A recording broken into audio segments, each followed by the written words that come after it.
Rachel Branke from FitLegally, and today I wanted to share with you my race report for Ironman Raleigh Half Ironman, which is 70.3 miles.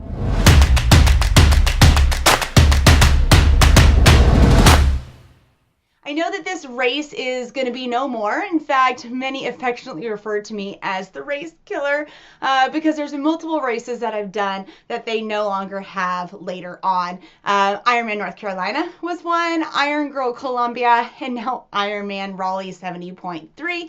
This was probably one of the worst races I had performance-wise, just logistics-wise, just was not in a good frame of mind. You know, if you've been following me on Instagram or my other videos, you know that we had a major life tragedy a couple of weeks ago. It was about 4 to 6 weeks prior to Raleigh. Our dog was stabbed to death in our yard, and so we've been dealing with that since. And so some of that I think comes into play. Overall, my end recommendation, if they were going to have this race again, it's not a bad course. The logistics are a little confusing, which I'll explain for you guys, but I just wanted to share that, you know, I've had some personal issues, so that may also cloud my recommendation or non-recommendations. Little things that probably wouldn't bug me normally are going to bug me, or did bug me, through Raleigh. So let's go ahead and dig into the race report, and then you guys can decide, should they bring the race back if you want to do it in the future. First thing about Raleigh 70.3 is that it is a point-to-point race, which I've done other ones. Ironman North Carolina was a point-to-point as well. I didn't have so many issues with it when it was full Ironman because you already have to do the bags. If you're not familiar with the 140.6 iron distance logistics, you typically have your gear bags and special needs, which you get halfway through the bike or the run.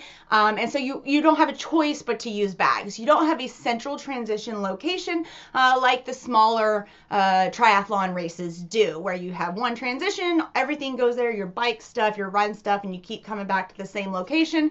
Raleigh, we actually were point to point.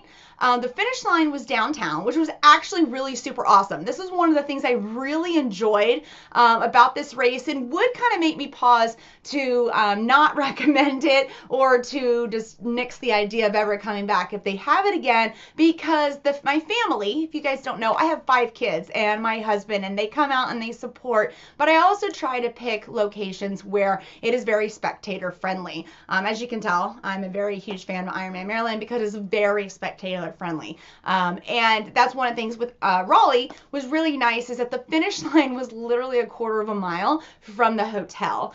T2 was also about a quarter of a mile from the hotel, and the run course went right by there with 2 loops. But the way that this was set up was the finish line was downtown, right by the host hotel. And so to start the race, we actually had to bus out about 30-40 minutes to a lake. I believe it was Lake Jordan. We swam there. The lake was nice. And then you obviously rode your bike back into town. T2 is about the quarter mile from the finish line / hotel. And then we had 2 loops of the run. So while it was point to point, it wasn't that drastically bad. In fact, now that I think about it, Ironman North Carolina with the point-to-point was probably a bit more complex and more difficult for spectators. But overall, I was not a fan of the point-to-point of having to go all the way outside the city, because not only did I have to do like a 30-40 minute drive out the day before, you know, to drop off the bikes and do all that check-in. The morning of, we had a shuttle out there, which the positive for that, they did a really good job with shuttles. Shuttle buses picked us up the morning of. It was athletes and spectators, which was different than North Carolina. And so it was right at the hotel. Thumbs up, because that was super awesome, spectator friendly and athlete friendly. But since we had to go all the way out, it was like a 40-minute bus ride out to the lake and to T1. And I ended up having to sit around for about 2.5, 3 hours. And for me, that was kind of really frustrating, especially since I'm one of the faster swimmers. And so I didn't get to get off and get going. And I ended up being really hot because it was heat of the day by the time that I got off the bike and started the run, which I think had a lot to do with my performance, combined with all the emotional anxiety and everything else that was going on from personal stuff. But I definitely was not a fan of having to go 40 minutes outside the city. And then also, because of the waves, I am the 30 to 34 age group. We'll be aging up next year. We were literally like the next to last wave, if not the last, because I think they ended up combining us. So we had to get up early and go out there. I had to sit around for a long time. And then the spectators, because of the way that it was set up to leave where the lake was, spectators couldn't leave. Well, there was no parking, so they had to ride the shuttle out there. I think there was Uber, but the problem is you couldn't get in and out of the lake area because everyone was going out on the bikes, and it was just like one lane road each way. And so my family ended up having, because they wanted to come with me, which was amazing, and I got to have them for a couple hours. We got to hang out, but they ended up having to sit until like almost everyone was done with the swim and out of transition. Worked out with me being in the last wave, but they still ended up having to sit there for an extremely long time. And luckily for us, we had left the little ones in the hotel with somebody, and only the older ones had come out. So that was a little beneficial. But at the same time, if you do have little ones, or if you have a family who's wanting to see you off, it was very difficult to I guess I shouldn't say it was difficult to get out there, but because again, the shuttles were really good, but sitting around, and there wasn't a lot for them to do, obviously, and we were just hanging out. So you guys know by now from watching my social media, I am a swimmer in a past life, and so that's really how I got into the sport of triathlon. So the swim for me at Raleigh was a lot of fun. Actually, one of the things leading up to the race was the day before I came down for check-in and bike check-in, before I left my house, I ran back in and wanted to make a bagel so that I would not end up wasting the money on the road. In the process, I sliced my finger extremely badly, just wrapped it up with a Band-Aid and some gauze and tape, and just wanted to get going. Didn't really inspect it. The night before the race, I don't really sleep well anyways, but my finger was throbbing and shooting pains, and I probably should have gone and got stitches. All of that's relevant because when I got into the swim, I ended up getting kicked into my finger, and it was already hard to pull anyways because the slicing was at the top of my finger. You can't even see it. I'm pretty healed now, but I ended up not being able to stroke very well, so I ended up doing the 1.2 mile swim, mostly right arm. I still did a decent job coming out of the time coming out of the swim. The swim wasn't bad. It was very uneventful. I'm a huge fan of lake swims, really enjoy those. It was really well put together. One thing, like I mentioned before, as we were leaving T1, all the bikes, it was very narrow because it was only one lane out and one lane in. They did shut off from cars coming in and out, but there were a lot of bikes, and it was very difficult, very congested, not unlike many other triathlons, but getting out of the park was kind of a pain, and we had to do these little loops and little turnarounds, and I'm not a fan of turnarounds. I always feel like I'm just going to fall over or wreck into somebody, and I don't want to ruin somebody else's race. So, but other than that, the bike was really good. I did start to feel the heat kick up. Unfortunately for me, I overcooked the bike. I was just having a lot of fun, and I was wanting, since I was one of the last waves of the swim, I was just really pushing to want to get done, to go ahead and get onto the run before the heat of the day really hit. Had a really good bike time, but then didn't stick to the power plan and was not good in the end. One of the other things too on the bike, because of where my cut was and because of the swim and everything, hanging on to the aero bars, my hand was just dripping blood the entire time down my arm, and I would just wash it off with water at the aid stations, but it definitely made for an interesting day. But then getting on to the run, it was extremely hot. It was so much fun coming into town, though. I did like that about the point to point, because you're out in the middle of nowhere and you're seeing all this great water and all of this wonderful type of scenery. Wasn't thrilled that every single one of the aid stations was on an uphill. I'm not sure why they planned that out that way, but it was very beautiful coming into Raleigh, and it was fun seeing the city as she came into T2. T2 dropped off the bike, and then it was extremely long, weird run out, but got to see my family. As you guys can see, I was all about showing my husband that my finger was killing me and I was bleeding and I just wanted to be done.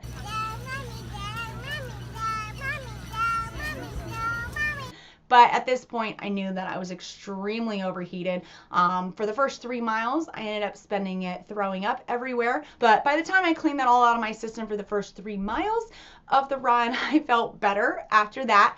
I hated this run course. There's no other way to put it. Out of all the other races that I have done, this is probably my most hated run course. You end up doing 2 major laps starting in town at T2, obviously, and you go out, you come back in, and then you go out again, and then you finish. And so it is kind of spectator friendly when you're in town. But when you go back out, there was really nowhere for spectators to be. The volunteers were amazing. We always have amazing volunteers at Ironman races, but it was extremely hot. It would have been really good to see my family. And one of the things I really did enjoy, and I fault myself for this because I didn't really look that closely at the run course, but it is very it's very loopy in the sense that you do like 8 little loops in this one little like park area. And so I think if I had not been feeling so sick, I probably would have been able to engage with people and cheer them on and be excited. But at that point, I was just so hot. I had overcooked the bike. I just wanted to be done. And so having to look going up and down the same path like 8 times really was mind-boggling for me. And I had one of the worst half marathon runs that I've had. The only highlight of the run was that I ended up making a new friend and we ended up finishing together. But overall, I was not thrilled with the run at all. It was hot. It did have a bit more elevation than I thought it was going to, and a lot of it was either in that park on that 8 loop or it was on like kind of a highway on ramp, and just wasn't thrilled, and there was nothing really to look at. It wasn't pretty. So the swim and bike for Raleigh were definitely a thumbs up. I fault myself for the issues on the bike, but the run definitely, if they bring the course back, I highly recommend if they can change the course. But again, I accept responsibility because I'm the one who signed up for it. I should have looked at it a little closer, but it was hot. The volunteers were amazing. They were on point with the ice and the sponges and all of that. They did what they could, and again, finishing downtown, like I said before, was really amazing just because it was right there by the hotel. I knew my family could just go back and forth to the hotel and didn't really have to worry about a lot. And I was just ready to be done. And it wasn't a PR, but also wasn't my worst halftime ever. I definitely went into it with better expectations,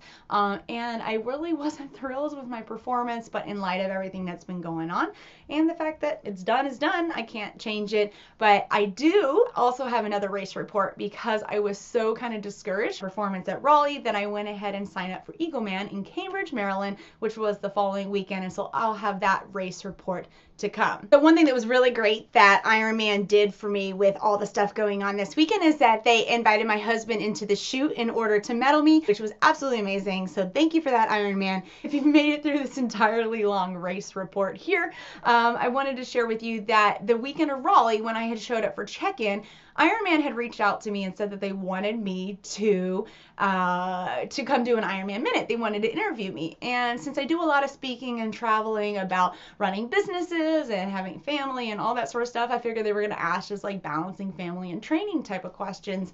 And I ended up going and getting in front of the camera. And well, I'll share with you guys the clip of what happened. My name is Rachel Brinke, and I'm from Fredericksburg, Virginia. I'm an 11-year cancer survivor, and so every time I'm standing on the beach getting ready to start, I'm always going, I'm doing a freaking Ironman. I get to do this. And I tell myself that in training. I don't have to do this. And so that's my everyday. I don't have one race. It's every mile. I may not love it, but when it gets tough, I tell myself, you could not be here to do this. So suck it up, get it together, you got to. On the training days when you don't want to get up and do it, or you're just tired, you don't have to do the sport of triathlon. I 100% believe we're all put in the circumstances that we're in, and it's what we do with that really makes us who we are. My triathlon goals every year are to PR, and from race to race, it's to PR. Of course, I have the big goals one day of going to Kona, but for now, I'm happy with PRs and pushing the envelope each and every time I get out there. As you know, this year is the 40th anniversary of Ironman, and we at Ironman would like to invite you to come to the Ironman World Championships this year in Kailua, Kona. No. You're lying! No! No. Oh my God, you guys are filming me. Are you serious? Yes. No, you're joking. I'm serious. I have to do it? Yes. You're going to Kona. Woo! I'm going to Kona. You are. Oh my God! Stop filming me! I'm crying. Hey, can you hear me? Can you hear me now? A little bit. Can you see my video? Yes. So I just did my Ironman Minute video with the PR team, and they gave me a slot to go to Kona in October. No, they didn't. Yes, they did. Look at my bib. Did they really? Yes, we're going to Kona. That's awesome.